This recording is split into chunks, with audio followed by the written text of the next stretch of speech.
Counting Cars was one of the most watched American automotive reality television series on History Channel. It featured the auto restoration or customization activities of a successful Las Vegas garage called Count's Kustoms, owned by a self-taught mechanic, Danny Koker. It was the third spin-off series originating from the popular show, Pawn Stars, on the same channel. From the day it was launched in 2012, Danny and his crew became popular for transforming and flipping hundreds of cool classics and hot rods, which the viewers found immensely fascinating. With the strict deadline that the crew needed to follow, some of those builds became the most memorable, as the crew fought tooth and nail to deliver them on time and in the coolest form possible over the past decade. The huge public interest in a different type of TV entertainment show pushed the emerging genre of reality shows during the 2010 decade, and executive producers capitalized on it. It was why reality TV shows kept popping up on every cable TV such as History Channel in the US, and later on several streaming platforms to reach all possible markets globally. Danny Koker was one of the recurring regular experts in History Channel's Pawn Stars. His fun testosterone-fueled antics on the show whenever his expertise was needed by Rick Harrison in the pawn shop generated much interest from its creator and executive producer, Joel Patterson. Danny claimed in an interview, "He's out of New York, and he was the producer that kept telling me to sit tight. Don't sign with these folks." At that time, he also captured the attention of other TV executives wanting him to sign with them. He candidly shared that he was getting scared, as he rejected numerous offers from cable networks that he liked and watched. He gave a sigh of relief when the deal with History Channel pushed through, and realized that he'd made the right decision to wait, because he found that they were great to work with, confirmed because Counting Cars had 10 successful seasons from its debut on 13 August 2012. Years prior to joining Count's Kustoms, Danny's meticulously chosen crew developed their expertise individually while working for other auto shops. It was only natural for Danny to include his core group in the production of the reality TV series. The shop only had 9 employees before the broadcast, but by 2014, the shop had close to 50 workers, although not all of them were seen on the small screen. Daniel Nicholas Koker II wasn't new to the world of TV entertainment, as he was once a co-owner of local TV station KFBT in Las Vegas. He was part of a weekly TV show called Saturday Fright, in which he was dressed up in a vampire costume while presenting low-budgeted or B-movies. It lasted for almost a decade, with local viewers knowing him as the Count Dracula. He started his auto garage Count's Kustom in the 1980s at his home, as he'd been quite obsessed with cars since he was a kid. For a time, his family resided in Detroit, and his father worked at the Ford Motor Company, which inspired him even more, as he taught himself about working on cars.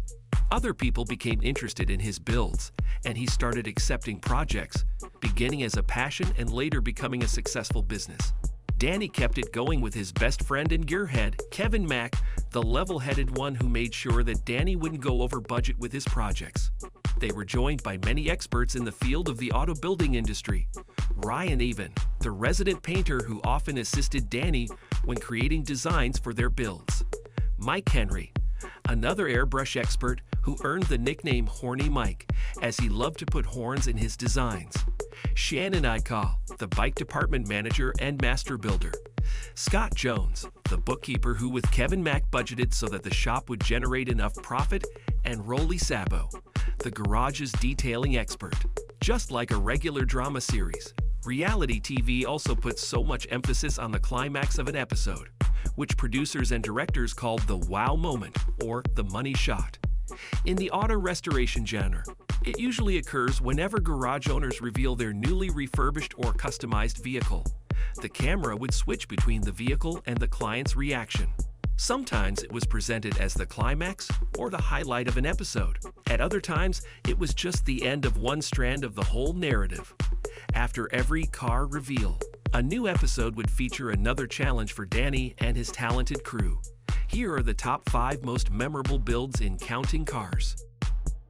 Rick Harrison, along with son Corey Harrison from Pawn Stars, had Danny check out a rundown 1968 Mustang Fastback in a bunyard. Rick was confident that Danny could turn it into a Steve McQueen Bullitt replica. He was really a huge fan of the actor and saw him as the coolest guy ever. He was fascinated with the car that Steve drove in the movie, as it became one of the most iconic car chases in the history of filmmaking in Hollywood. When they brought it to Count's Customs during the debut episode of Counting Cars, Danny was happy to accommodate Rick's requests.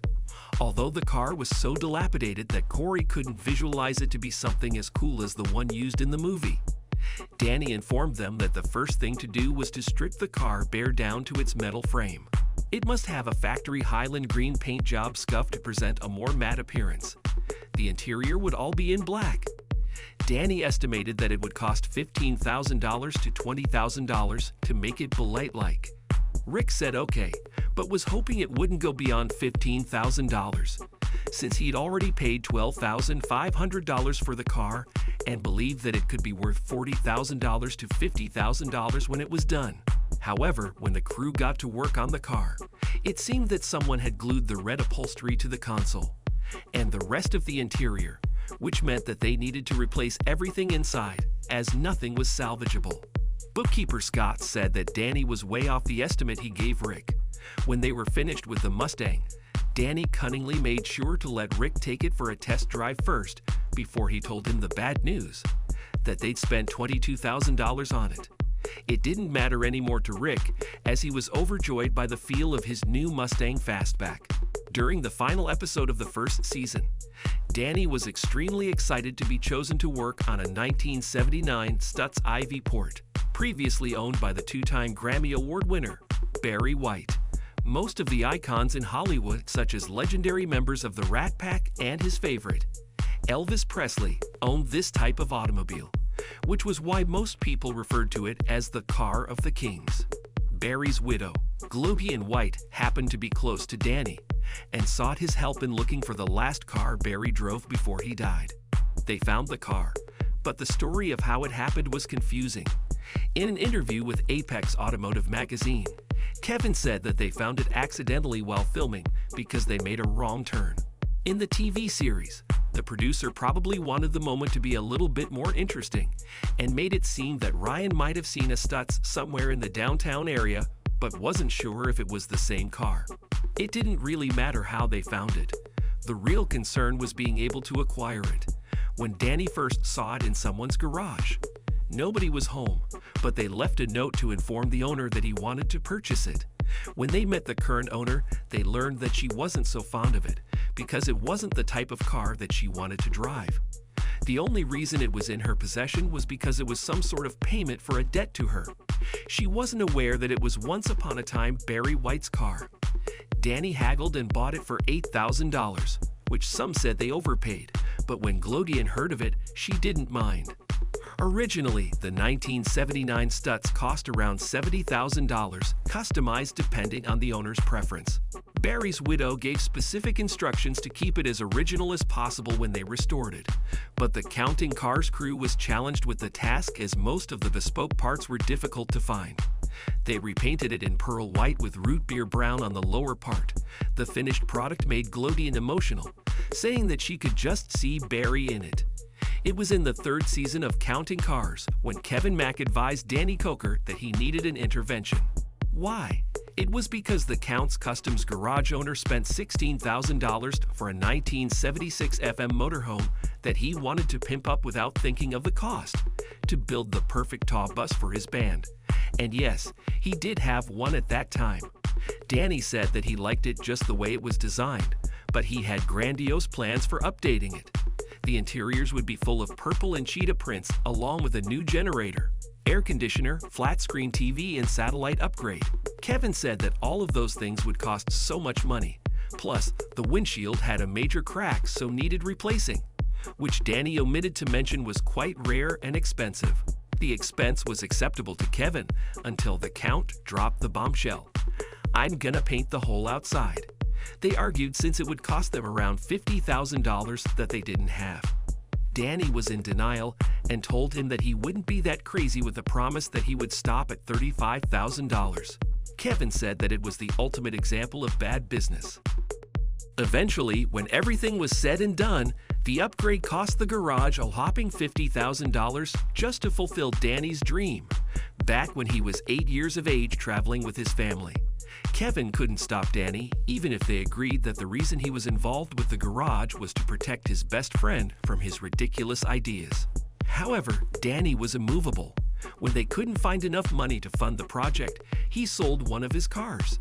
In the end, it was all worth it for him, as he was elated to show his band members the newly restored bus, and told them that since he treated them as his family, they would use it traveling to their future gigs.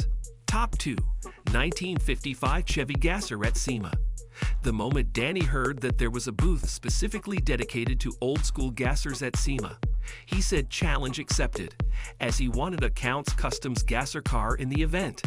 He'd opted to finish the 1955 Chevy Gasser that had already been waiting in his garage for about a decade. The Gasser was a special kind of hot rod car that was initially used for drag racing, and built in the US from the 1950s to the 1970s. Gasser was short for gas class, a group of cars that were powered by gasoline as opposed to the fuel class powered by nitromethane or racing fuel, and were designed with the nose higher than the back. The car was a personal favorite of Danny's, and he had so many plans on how to upgrade it. The problem with him was that he would start a project with the simplest plan, and then it would change as days went by, which stressed out everyone in the garage. For Danny, it was kind of an addiction. He couldn't help himself but throw in everything he could think of to make the car even cooler but way costlier. He called in Jeff Parker of Matrix Paint to help him assess if his 1955 Chevy was a world-class Gasser or just another old-school Chevy. They were the ones who asked Kustoms for another car to sit in their booth at SEMA.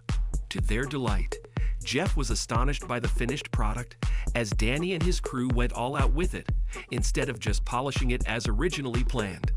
The crew installed a 454 cubic inch Chevy big block with a Hillborn injection system and a turbo 400 trans that was perfect as a dragster.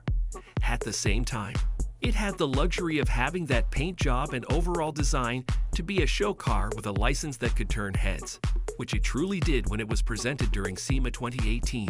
In the opening episode of the 9th season, Danny had found a rare car that he'd been eyeing for years. Fortunately, it was in great shape, which most gearheads considered as some sort of a miracle, and paid $22,000 for it. He described it as rare, tiny, long, and wicked. The car was a 1962 Kellison, a treat for Danny to see it in person. It was a former Air Force mechanic named Jim Kellison who built these cars that were greatly inspired by jet fighters. It was handcrafted using the fiberglass technique along with state-of-the-art aerodynamics technology. The Kellison J6 was made specifically for speed, built from 1958 to 1964, and fitted perfectly over the chassis of a Chevy Corvette, one of the iconic fast cars of the era. The Kustoms crew redesigned the interior so that Danny's 6 feet 2 inch frame, almost 2 meters, could fit inside it. The crew were told that he wanted to go all the way in customizing it, so on the street, people would exclaim, "What in the world was that?" However, they encountered one big problem. The hood didn't fit well and couldn't be closed properly. Failure wasn't an option for the stars of counting cars. Through their impeccable ingenuity, they resolved everything just in time for the son of the original owner of the car, Kevin, to get the first look at the customized Kellison.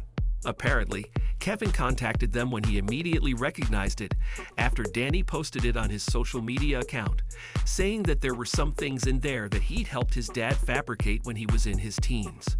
During the reveal, he shed tears, saying that it was the most beautiful Kellison on the planet. Danny said it would stay as part of his personal collection and was proud that it was an original American muscle car with a touch of European vibe. Danny Koker always tried to go all the way if he found something close to his heart or something he dreamed of as a child. While most of those builds went over budget, he didn't have any regrets. There were times he didn't have the heart to let go even if he should. So most of these cars ended up in his collection. Thank you for spending some time with us. Make sure to like and subscribe so you never miss another video. We also handpick these videos, which we recommend you watch next. You can talk to us on all social medias or ask a question in the comments below. Thank you for being with us, and we'll see you back tomorrow.